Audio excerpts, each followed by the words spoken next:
Hello everyone, my name is Justin Howard. Today I'm going to present to you sophisticated cephalopod signaling.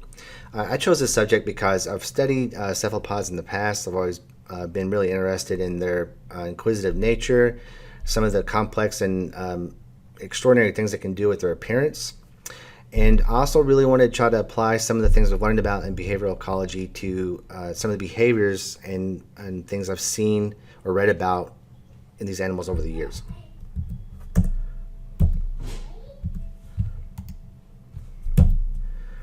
What we're going to talk about today is a brief overview of where they fit at on the evolutionary timescale.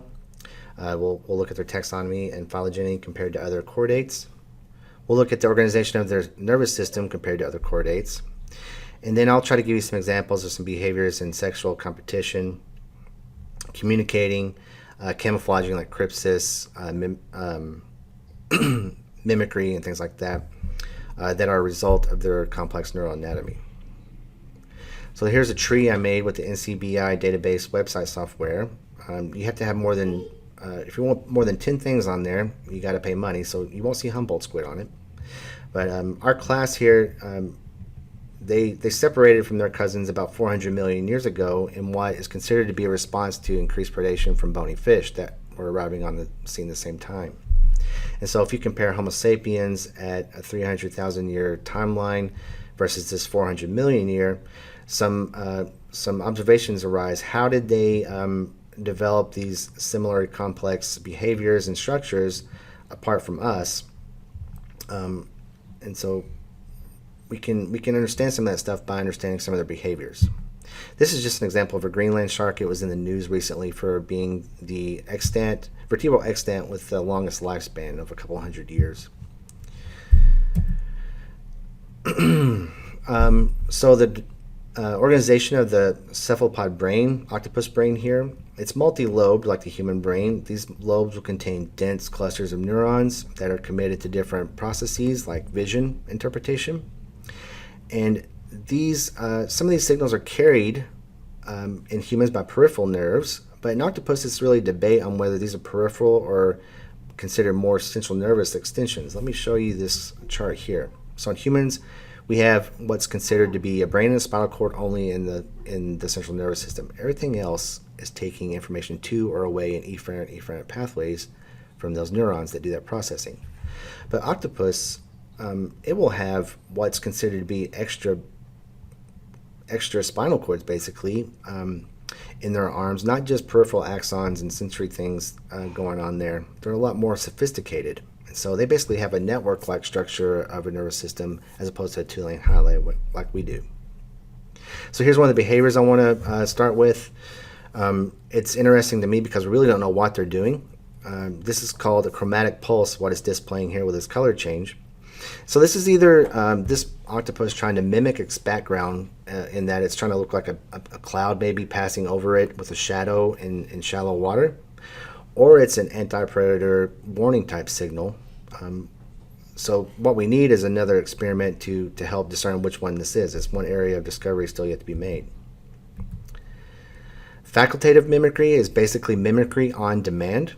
Henlon showed that males who mimic females are more successful at fertilizing eggs than males who try to interrupt copulation.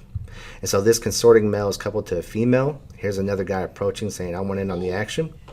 But meanwhile, this male cuttlefish is sneaking in and disguising himself as a female. Here it's actually copulating while they're still debating. And here comes another male trying to get in on the action. This is in my opinion, this is a good example of ESS because you have some males that are successful at copulation interruption and some males that are successful at fertilizing through mimicry, and there's a balance there. Humboldt squid flashing here is considered by Howe et al. Not anti-predator, but an agnostic type signaling. So they're saying things like, hey, how you doing, fellow squid? We're all eating this chum that they're throwing in the water here and we're happy. Or they may be saying something like, I need a mate, are you interested? This type of coloring or light display is called flashing or strobing.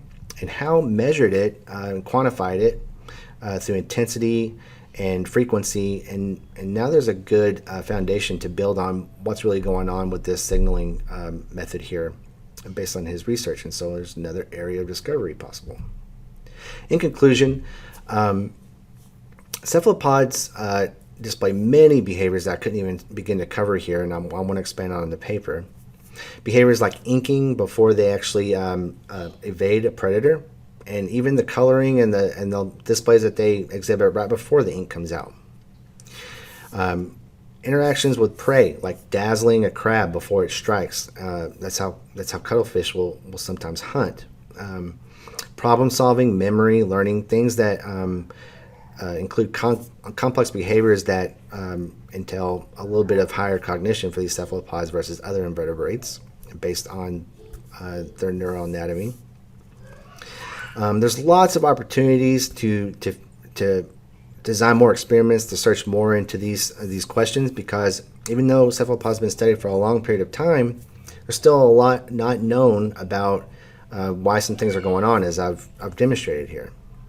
One thing I've discovered, even just presenting or making this presentation, is that I'm really going to dive into for the paper, is that octopus have special RNA manipulation abilities that are truly set apart or special from other invertebrates and other animals, and it's probably how they develop such a complex nervous system. There's some kind of relationship there that I'm going to research more on. Overall, I thank you all for watching this presentation. It's been really hard to fit things into 8 minutes. But I hope you enjoyed it. I hope you learned something, and I look forward to watching my fellow classmates. I hope everyone has a great rest of their evening and great rest of the semester and their time at WKU. Have a good one.